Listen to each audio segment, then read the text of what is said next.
9번부터 풀어보도록 하겠습니다. 두 번째 문제는 그러니까 그래프가 없이 이제 이렇게 표로만 나와 있어서 우리한테 조금 낯설 수도 있는데 해보죠. 일단 현재 기온이 30도이고 공기가 이슬점이 20도입니다. 이걸 가지고 이제 알 수 있는 정보는 뭐냐면 이슬점을 통해서 실제 수증기량을 알 수 있어요. 실제 수증기량 얼마냐? 우리가 저번에 봤지만 이슬점이 같은 공기들이 있었어요. 예를 들어 이제 B와 D 같은 경우들은 이슬점이 둘 다 20도로 같단 말이에요. 얘네들의 공통점이 뭐였냐면 실제 수증기량이 같더라. 얼마였냐면 20도라고 하는 공기에서 포화가 되는 양만큼의 수증기, 그러니까 14.7을 가지고 있더라는 게 공통점이라는 거죠. 그래서 이슬점이 20도라면, 그죠?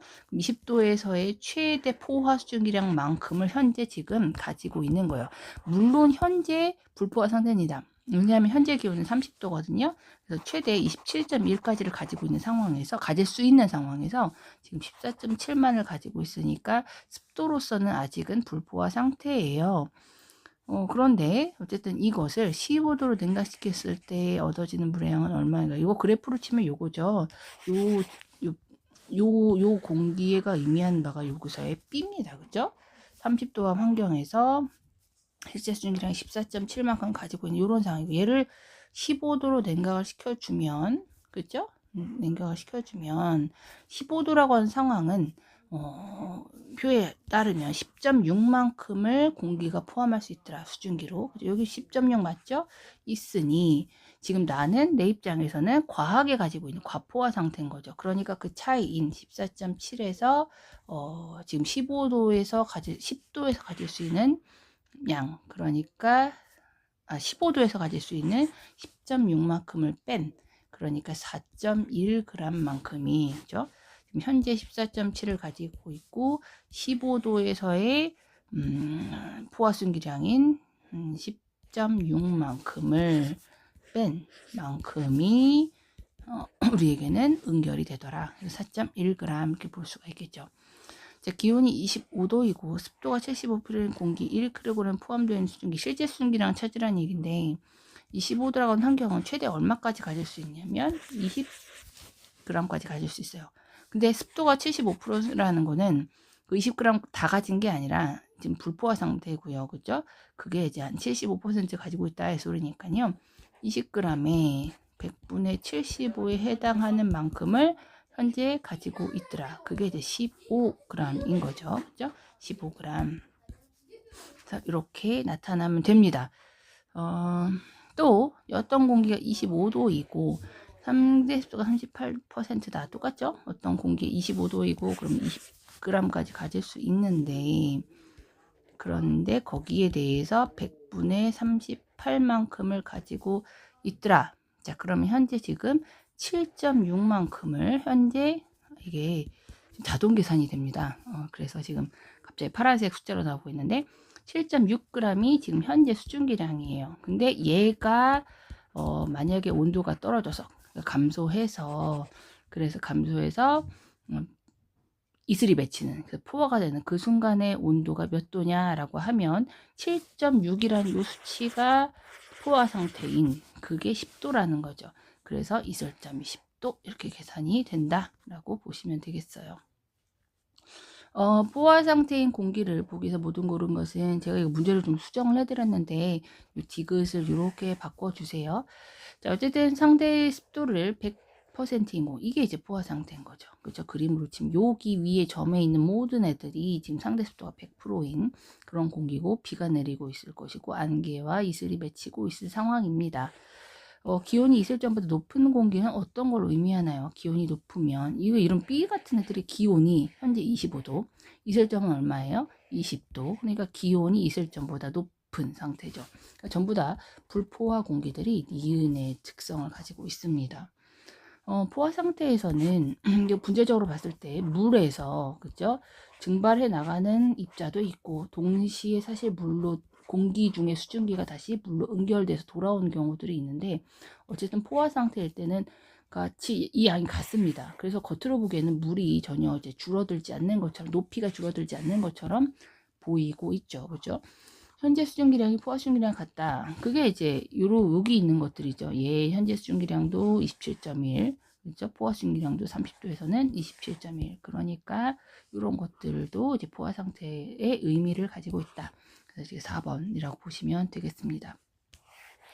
자, 여기서부터는 이제 그 모든 문제들이 쪼개지지 않고 이제 알아서 이제 다 풀어라 이거네요. AC의 공기단 설명 옳지 않는 것은 일단 봅시다. A는 포화수증기량이 가장 적다. 그렇죠. 뭘 보면 알 수 있어요? 기온이요. 포화수증기량은 기온에 영향을 받거든요. 그래서 포화수증기량이 제일 작은 거는 기온이 가장 낮은 A. 그죠? 맞아요. 비공기는 불포화 상태 맞죠? 왜냐면 여기까지 와야 포화 상태인데 지금 현재 이만큼을 가지고 올 수 있는데 이만큼만 가지고 있으니까 불포화 상태고, C송기의 상태 습도는 계산을 해봐야 합니다만, 근데 계산은 얘는 안 해봐도 될 것 같아요. 그죠? 일단 계산 공식은 어떻게 되나요? 얘는 일단 100% 그죠? 상태 습도 100%일 것이고, 얘는 계산을 해주면 25도에서의 포화 수증기량 20에 대해서, 그리고 현재 가지고 있는 수증기량 14.7에 대해서 100%에 해당하는 만큼을 가지고 있고요. 얘는 어떤 정도냐면 현재 기온이 30도니까 최대 27.1을 가질 수 있는데 거기에 대해서 현재 가지고 있는 7.6만큼을 가지고 있으니까요. 그만큼에 해당하는 만큼이 이제 나오겠죠. 그죠? 근데 어쨌든 B의 경우에는 전체가 이만큼이니까 대충 그래도 한 70% 나올 것 같고, 지금 계산을 이상하게 하네요. 다시 써볼까요? 27.1 분의 7.6 곱하기 100은, 얘가 빨리 계산을 안 해주네요. 근데 어쨌든 보세요. 전체가 이만큼인데 그 정도 이만큼이가 지금 4분의 1이거든요. 한 25%쯤 될 것 같아요. 그 습도가 제일 건조하고, 그렇죠? 얘는 그래도 좀 습하고 얘는 100%인 거다. 우리가 시공기의 상태 습도가 가장 낮다라는 것은 맞는 얘기죠. 이거 계산해도 되지만 모양으로만 봐도 바로바로 볼 수 있어야 합니다. 이슬점을 비교하면 이슬점이 가장 높은 것은 무엇인가요? 라고 하면 일단 그냥 보면 A는 그 자체가 이슬점이니까 A의 이슬점은 10도고요. 그렇죠? B의 이슬점은 얘가 언제까지 가야 돼요? 20도까지 가야 이제 이슬이 맺힐 것이고, C는 이슬점이 10도까지 가야 된다는 이거니까요. 가장 높은 것은 B 그리고 AC입니다. 이렇게 봐도 되고, 이슬점은 현재 수증기량과 관련이 있는 양이니까 Y축이 제일 높은 게 B, AC는 Y축이 같죠? 그렇죠? Y좌표가. 그러니까 이렇게도 볼 수가 있다. B공기 3kg을 10도로 냉각시켰을 때 연결되는 수증기량은 7.2ml입니까? B라고 하는 공기는 현재 14.7을 가지고 있는데 얘를 10도로 냉각을 시켜주면, 그러면 지금 현재 14.7을 가지고 있는데 10도라고 하는 변화된 환경에서는 7.6까지 가질 수 있기 때문에 그 값인 7.1g이 응결되는 건 맞는데, 그것이 이것은 항상 1kg의 공기를 가정하고 있잖아요. 근데 여기서는 3kg이기 때문에 이 값을 구하려면 7.1g에다가 곱하기 3을 해줘야 합니다. 그래서 21.3g이 응결이 되겠구나 라고 생각을 해야 된다라는 거죠. 정답이 5번입니다. 자, 여기서부터는 이슬점에 대한 얘기를 하고 있는데요. 여기도 볼까요? 컵 속에는 어떤 지금 물이 있었고요. 예를 들어서 25도, 실험실 온도가 25도라고 칩시다. 그럼 물도 처음에는 25도였을 거예요. 왜냐하면 열평형 상태였으니까. 근데 여기다가 얼음을 넣었습니다. 그럼 어떻게 돼요? 온도는 점점 떨어질 거예요. 그래서 24도, 23도 떨어질 거란 말이죠. 21도, 20도. 근데 12도가 되는 순간 갑자기 여기에 이슬이 맺히기 시작했다. 그때 온도를 12도 측정해서 이걸 뭐라고 하냐면 이슬점이라고 해줍니다. 왜냐하면 이 안에 이제 수증기가 있었을 것인데 얘들은 아직까지는 불포화 상태니까 눈에 보이는 물방울로 응결되진 않아요. 눈에 보이지 않는 기체 상태인 수증기 상태로 있었던 거죠. 근데 여기가 12도가 되는 순간 얘네들은 더 이상 눈에 보이지 않는 수증기 상태로 존재할 수 없고 우리가 눈에 보이는 물방울로 응결이 됐다라는 거거든요. 여기 돌아다니던 그 수증기들이. 그래서 내가 어떤 공기 안에 수증기 양의 수증기와 관련해서 이슬점을 측정할 때 이렇게 실험을 하면 된다라는 거죠. 그래서 여기 14번에 3번입니다. 15번. 대기 중에 수증기의 설명을 옳지 않은 것은 어떤 온도에서 공기가 수증기를 최대한으로 포함하고 있는 상태를 포화 상태라고 합니다. 공기가 냉각될 때, 그쵸? 포화 상태가 전기를 시작되는 온도를 이거 아주 잘 표현한 내용입니다. 포화 상태 공기 1kg에 포함된 수증기량을 포화 수증기량이라 하기로 했고, 이건 정의죠. 기온이 높을수록 포화 수증기량은 증가하는 특성을 가지고 있지요. 그죠? 공기의 공조하고 습한 정도 습도라고 하는데 일반적으로 상대 습도라고 하는 것을 사용합니다. 보시면 되겠네요. 16번. 플라스크로 물을 조금 넣고 물이 다 마를 때까지 헤어드라이로 가열한 후에 찬물에 담가 식히는 과정을 나타내는 것입니다. 과정 B의 결과. 이건 뭘까요? 여기서는 눈불이 있었고, 그리고 이제 증발을 했을 거예요. 그래서 눈에 보이지 않는 수증기 상태로 있을 거예요. 수증기 눈에 안 보이니까 투명하게 맑겠죠. 그렇죠?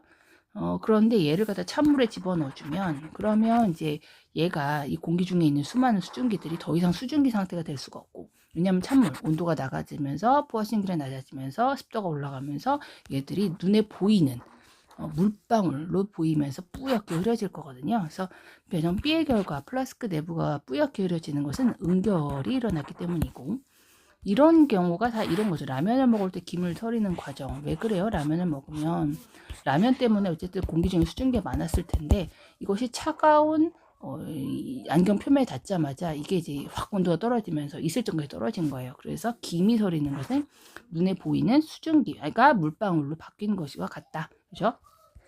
과정 A에서 플라스크 안에 물이 사라진 것으로 보여 플라스크 안에 수증기량은 줄어든 것인 게 아니라 물은 사라졌고 수증기량은 늘어난 거죠. 근데 보이지는 않죠. 그렇죠? 수증기는 눈에 보이지 않습니다. 이거 기체예요. 잠깐만, 옳은 것을 찾는 거죠? 얘는 지금 틀린 거. 기온이 높은 A에서보다 기온이 낮은 B의 플라스크에 들어있는 공기의 포화수증기량 기온에 따르고요. 기온이 높은 포화수증기량도 증가합니다. 그러니까 얘가 틀린 양이죠. 마지막, 이 실험은 습도가 높아지면 공기가 최대한 포함할 수 있는 수증기량이 줄어드는 게 아니고, 얘는 오로지 공기 기온의 영향을 받기 때문에 습도랑 관계가 없습니다. 그래서 정답은 2번이 되겠죠. 잠깐 기온이 30도인 실험실에서 다음과 같은 실험을 했다고 합니다. 기온이 30도였고, 그리고 거기에다가 물을 하나를 놓았어요. 이 물은 표면을 꺾여서 닦았기 때문에 이제 말라있는 컵에다가 이제 물을 넣었는데, 바깥이 30도니까 이 물도 온도도 30도일 겁니다. 그 상태에서 여기다 얼음을 넣어준 거죠. 얼음을 투입을 하면 이제 물의 온도는 30도에서부터 점점 온도가 떨어질 거예요. 근데 이 온도가 떨어지다가 지금 보니까 15도가 된 순간 공기 중에는 눈에 보이진 않지만 수증기가 기체 상태로 물의 액체 상태죠. 기체 상태로 존재하던 그 수증기들이 여기에 딱 닿자마자 12도라고 하는 이 물의 표면에 닿자마자 이제 물방울, 이제 수증기가 아닌 물방울로 그 기체가 액체로 응결하게 됩니다. 그때 요 이슬이 맺힐 때 그때의 온도 15도가 우리에게는 이슬이 맺힐 때의 온도라고 측정이 된다는 것이죠. 자, 그러면 이걸 가지고 우리가 이제 알 수 있는 정보는 뭐냐라고 한다면, 이슬점이 가지고 있는 정보는 실제 수증기량에 대한 정보를 준다라는 거죠. 그래서 이슬점이 15도라고 하는 것은 15도일 때의 포화수증기량 10.6만큼이 현재 수증기량이다라고 하는 것도 내가 이제 알 수가 있어요. 자, 그러면 이제 문제를 풀어볼까요? 이 경우에 공기의 이슬점은 15도입니다. 실험실의 상대 습도는 이거는 구해야 될 것 같아요. 그래서 지금 현재는 30도이기 때문에 어쨌든 30도에서는 최대 27.1g의 수증기를 가질 수 있는데, 현재 가지고 있는 양은 10.6에 해당하니 곱하기 100에 해당하는 이 값을 계산을 하면, 그러면 계산을 해줘야겠네요. 그러면 10.6 나누기 27.1, 어쨌든 둘이 전부 다 10배 해서 소수점을 옮겨놓고, 여기를 소수점을 여기 옮겨놓읍시다. 그러고 나서 이제 계산을 하면 계산이 안 되니까 0점, 그죠? 0 하나 만들어주고, 그럼 이제 약 300쯤 되니까요. 곱하기 3, 그죠? 그래서 3일은 3, 27에 31, 37에 21, 그죠? 그 다음에 3, 2, 6, 8, 해당하는 813 빼주면 7, 그 다음에 4, 그리고 2네요. 그럼 여기다 0 한 번 더 해주면 27.1을 2471이니까 약 31을 하면 8 정도를 해볼까요? 8 하면 188, 그 다음에 7, 8에 56, 그 다음에 8이 16일이니까 21, 그럼 2, 0, 3, 하나 더 들어갈 수 되겠네요. 9, 그러면 9일은 9, 97에 63, 92, 18에 24 됐네요. 그래서 1, 3. 그래서 한 0.39쯤 되는 것 같아요. 이 값이. 그죠?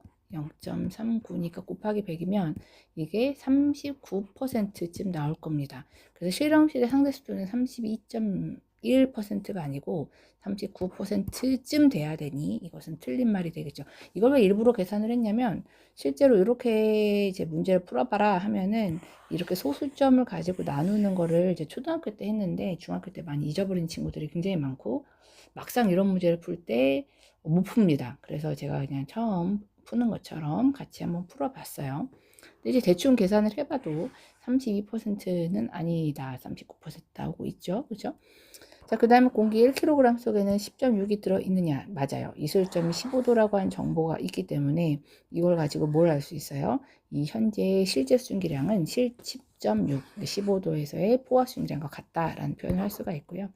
공기 1kg의 온도를 5도로 낮추면 현재 10.6을 가지고 있는데 그런데 5도로 낮추면 5도에서의 포화순기량은 5.4이니 그죠? 이것을 빼준 값은 얼마가 되느냐? 그러면 5.2라는 것이죠. 그래서 5.2g의 물방울이 생깁니다. 맞고요. 지금 여기 파란색으로 자꾸 계산이 되는 것은 얘가 나름 계산을 해줍니다. 이렇게 조금 가만히 기다리면 이렇게 하면 이제 답이 나와요. 근데 자꾸 틀리단 말이죠. 그래서 이거는 파란색으로 자꾸 얘가 자동 계산하는 것은 아직은 무시해 주시면 될 것 같아요.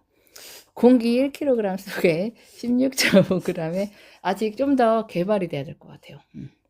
공기 1kg 속에 16.5g의 수증기를 더 넣어주면 현재 10.6g을 갖고 있는데 현재 기온은 어쨌든 30도니까 꽉 차려면 27.1까지 들어가야 돼요. 그러니까 27.1 빼기 이거는 좀 계산이 잘 되나 한번 봅시다. 이만큼을 해주면 얼마큼 넣어주니 그렇죠. 16.5만큼의 수증기를 더 넣어주면 이제 꽉 찬다. 포화가 된다. 라는 거죠. 이건 잘 맞았는데 이건 지워지고 얘는 왜 안 지워질까요? 얘는 안 됩니다. 네, 그래서 여기 정답은 2번이 되겠습니다. 진짜 애들한테 보여줄 거야? 네, 여기 다 녹음이 되고 있어요. 자, 습도에 대한 어떡해? 예, 습도에 대한 설명으로 잘라낼 거야? 자를 수가 없어요. 저랑 지금 어떻게 섞여서요. 어떻게 습도에 대한 설명 조용히 해주세요.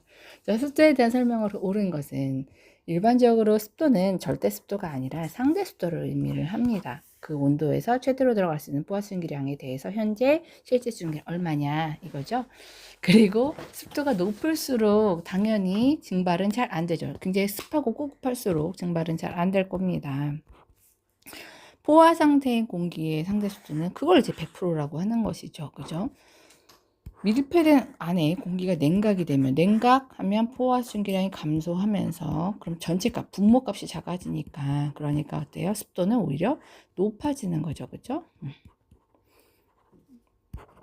공기 1kg에 들어있는 수증기량이 같으면 습도도 같은가요? 그렇지 않아요. 여기 지금 빠져 있는 것은 온도예요. 온도가 여기서 높으면 건조해지고 온도가 낮으면 습해집니다. 그래서 겨울에 무조건 방을 온도를 높여놔요.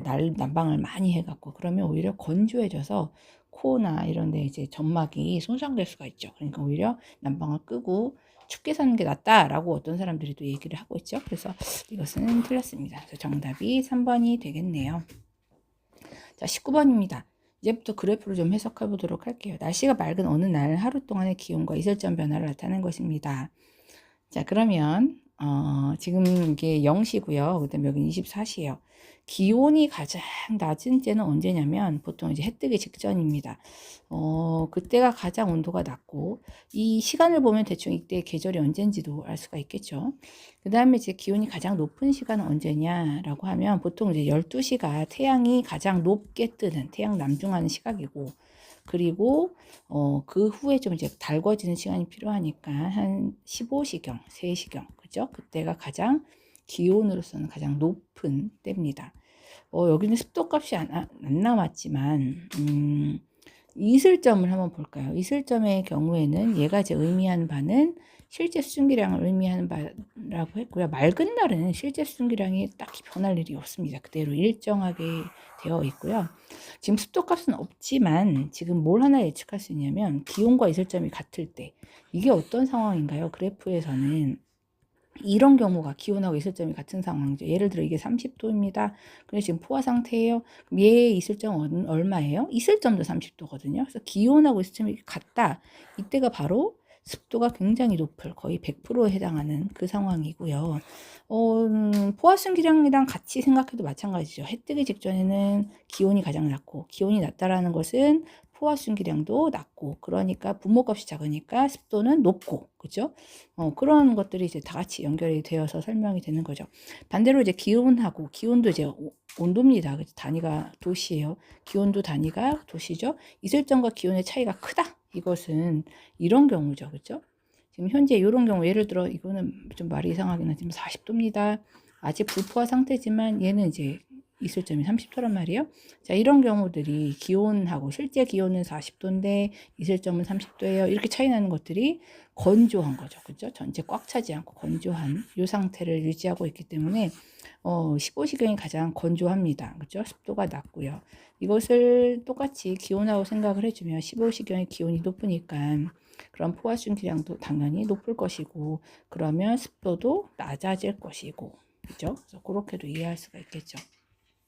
자, 그러면 옳은 것은 공기 중 수증기량은 13시경에 가장 많았다. 수증기량은 하루 중 거의 일정하기 때문에 딱히 변화가 없습니다. 그죠? 그래서 이슬점도 사실 딱히 변화가 없고요. 그죠? 그 대신 기온은 달라지기 때문에 포화 수증기량은 기온에 따라서 계속 달라지고 있습니다. 그리고 이제 습도로 보면 습도가 가장 높았던 시기는 6시경이요. 해 뜨기 직전 온도가 가장 낮고 습도가 포화순기량이 가장 적을 때 그죠? 그래서 이때일 것이고 오히려 13시경, 15시경 이럴 때는 습도가 오히려 낮아지는 것들이 보이겠죠. 그래서 정답이 5번이 되네요. 똑같이 풀어보면 20번도 마찬가지입니다. A가 이제 A, B 이게 그래프가 어쨌든 기온하고 상대 습도하고 이슬점 3개 그래프가 지금 한 안에 모여 있는데 이제 각각 이게 뭔지 모르니까 찾아야 될 것 같아요. 그래서 일단 보면 일단 하루에 거의 변함이 없는 이런 형태가 이제 우리에게는 이슬점일 겁니다. 얘가 C. 그 다음에 해 뜨기 직전이 가장 낮고 해 뜨고 나서 한 15시경이 가장 높은 이게 바로 기온이겠죠. 그래서 B가 기온. 그리고 나서 그 기온과 정반대의 경향을 보이는 그죠? 기온이 낮다는 것은 포화순기량이 낮아서 습도가 높다라는 걸 의미하니까 약간 이제 기온과 습도는 약간 정반대의 경향을 보이죠. 그래서 요게 이제 A가 이제 상대 습도를 표현하고 있는 것 같아요. 자, 그럼 이제 그걸 가지고서 한번 문제를 풀어보도록 하죠. 자, A는 상대 습도, 그렇죠? B는 기온, C는 이슬점 맞습니다. 이것은 맑은 날의 그래프냐? 어떻게 판단할 수 있어요? 일단 뭘 보면 그러냐라고 한다면 기본적으로 요 상대 습도 값은 이제 요쪽을 보고 하는 거죠. 상대 습도가 지금 A인데 지금 상대 습도가 어쨌든 90% 밑이에요. 아무리 높아도. 그리고 날의 대부분은 이제 많이 떨어져서 제일 낮을 때는 한 40, 30% 정도까지 떨어지는 이런 날은 이제 비가 오는 날은 아닌 거죠. 비가 오면 이제 이 습도가 100%를 거의 찍어야 되는데 이제 그렇지 않더라. 그렇죠? 그래서 맑은 날이 아니다라는 걸 이제 볼 수가 있고요. 일단 습도 값이 낮다. 그죠? 그리고 이슬점의 변화가 거의 없어요. 이슬점의 변화가 없고 거의 일정한 상태. 그러니까 어떤 습한 공기가 우리 이렇게 몰려온다거나 그렇지 않는 상태가 되고요. 그리고 지금 보면은 이슬점과 지금 초록색 선 그리고 기온 보라색 선이 한 번도 일치한 적이 없어요. 어느 정도 차이를 보이고 있죠. 이것은 지금 어떤 수증기가 응결할 수 있는 조건이 되지 않았다라는 거거든요. 이슬점과 기온이 같지 않아요. 차이가 있다. 그렇죠? 자, 그래서 이걸 가지고 대충 이것이 맑은 날이구나를 볼 수가 있습니다.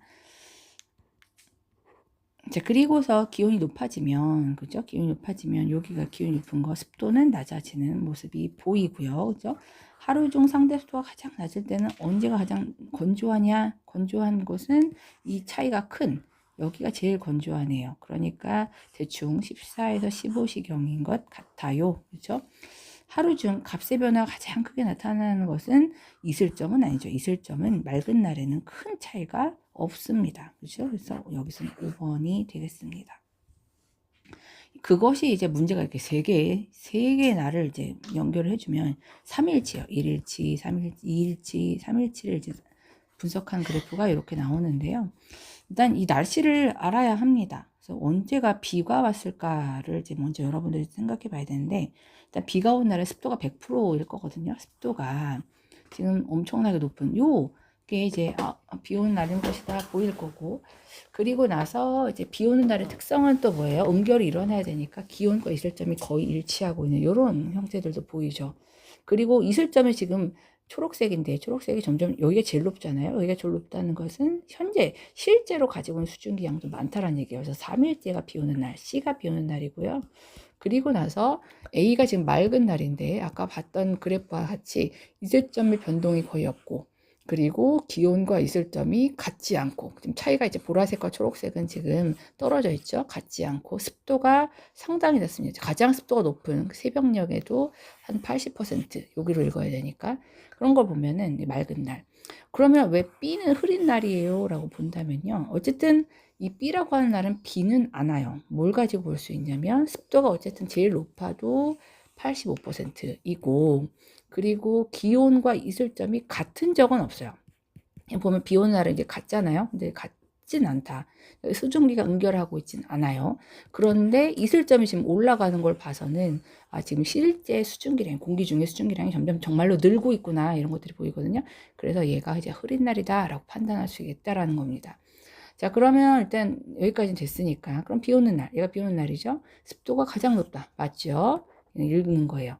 비 오는 날은 수증기량이 적습니다. 공기 중에 수증기량을 뭘로 가지고 알 수 있나요? 이슬점을 가지고 볼 수 있는데, 이슬점 초록색은 C, 비 오는 날이 가장 높죠. 그리고 맑은 날은 흐린 날보다 이슬점 변화가 적다. 네, 흐린 날은 이슬점이 이제 증가하고 있고, 맑은 날은 이슬점의 변동이 별로 없고, 이거는 맞는 표현.